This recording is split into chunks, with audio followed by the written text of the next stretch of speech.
So my theme today is the dreams and death and the relationships of two brothers, of Hypnos and Thanatos. In the Greek mythology, Hypnos is a brother of Thanatos. They are both kids of Nyx, the goddess of night. And Hypnos is the god of dreams, and the Thanatos is a god of non-violent death. They work together. In the Greek mythology, we encounter the record where they both been working by the order of Zeus to withdraw the body of a mighty warrior from the battlefield in Troy. And when I looked at the fact that they are the brothers, um, I started to contemplate what could be the relationships of death and dreams, and like the idea, the concept of death and dreams. And basically this little speech of mine is a result of my contemplation and study of few sources. So first I looked at the concept of death and life. So death could be, and life could be physical and could be psychic. And if we look at the psychic life and death, and in a also the concept of psychic dream and awakening, we find in the mythology, we find some records, let's say in the Indian Buddhist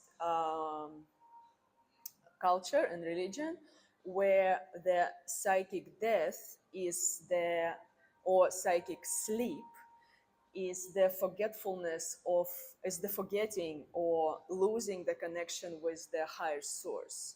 So when the renowned yogis would be carried away by the pleasures of the world and they would forget the connection with the higher source, it would be said that they fell asleep, and in a way they died in a psychic way. So to awaken them, they would normally send the person who practices, and this person will enchant the mantras, the scripts, helping them to overcome the sleep and awaken again. Same, we can see this in the Tibetan Book of Death, where the person is guided to connect with the source, and then it will bring person to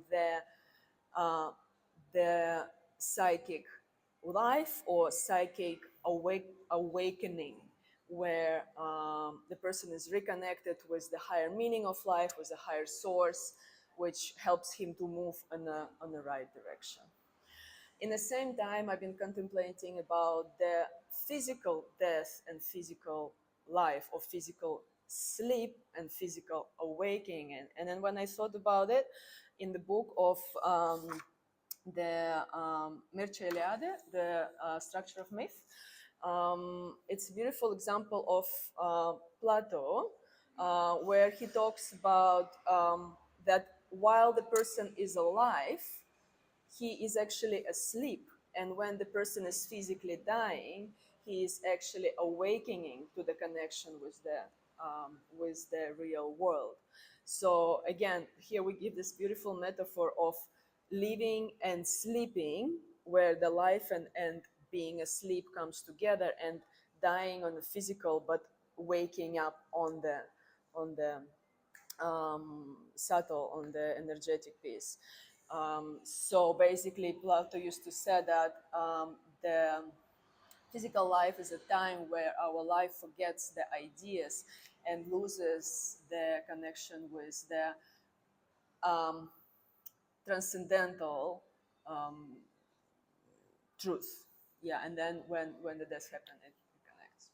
So this was my little contemplation about the kind of death piece, and then I moved to like a dream piece, and in this way, probably Marie Louise von Franz book helped me a lot, the death and dreams. So I looked at the dreams about death and the dreams of the people who are on the border between the death and life. So first, in Jungian psychology, we would say that dreams about the death, when actually you would dream about dying, or somebody would, or you would witness the death of someone, would bring us to the contemplation about the transition, about releasing the old patterns, about releasing attachments, about transforming and going through some um, again, tautology, transformation process to become a new self. Also, it might be signifying the start of Negreda, the time when the person need to go to the seclusion and self-contemplation. Also, it could be the advice to embrace the rejected parts of ourselves, or just as simply as a stage of individuation. So what I'm saying is that seeing the death in your dream doesn't necessarily, most of the time, doesn't signify the physical death. However, Maria Louisa von Franz made a pretty extensive study of the themes and symbols of dreams, people who are close to the death, and I will name a few of them. She brings a lot of examples, but I wouldn't go for the examples here. So she found that these people would often see the motive um, of the plants, like sprouting plants, or harvesting motive, or like the seeds of flowers blossoming, or something about like a plant. It's connected with the archetypal idea, which is kind of originates from Egypt as a symbol of eternal life and resurrection. So then another symbol will be a union, marriage or union with the death in any representation as the female or male, but it's more about the unifying with the symbol, or with the personification of death. Then another motive would be appearance death as the kind or unkind other. So it will be experience of encountering someone in a personification, or overall feeling the presence of someone bigger than the person, no matter what relationships are, but the kind of the idea of having somebody bigger who is present in the space. Also, transition through some boundary, through some border, either through the fire or water or the glass, or any transition, departing on a journey um, around that. Another one would be the sacrifice. So it could be witnessing the sacrifice, sacrificing yourself, any form of voluntary letting go of any kind of part or belonging. Another one would be also another one would be the dissociation of the body. So basically, separation of the body, again connected with the Egyptian cult of dying, when person would be like, I mean, a series we looked a series separated on the idea of mummification when each organ was put separately. Another idea would be on changing ego identity. So it's connected mostly with the subtle bodies, where the ego identity switches from the physical identity into the more energetic levels, and people would experience that. It's a lot of records of the people who experience the death kind of for like 10-15 minutes, where the ego identity shifted to something bigger. And another motive would be the resurrection and unification, body and soul. So why I'm saying that is that looking at Marie Louise von Franz research, not just my, it's not my kind of idea, but Jung's and hers, that for the people who are close to death, the symbols in the dreams are not seem to be concerned about the death of the physical body. They are more concerned about the idea of the transition and becoming a part of something bigger, something more meaningful than the physical world, which means that the self, the higher self, knows that there is something bigger than that, and it's not getting attached, and it's not like focusing on the actual physical transition. Um,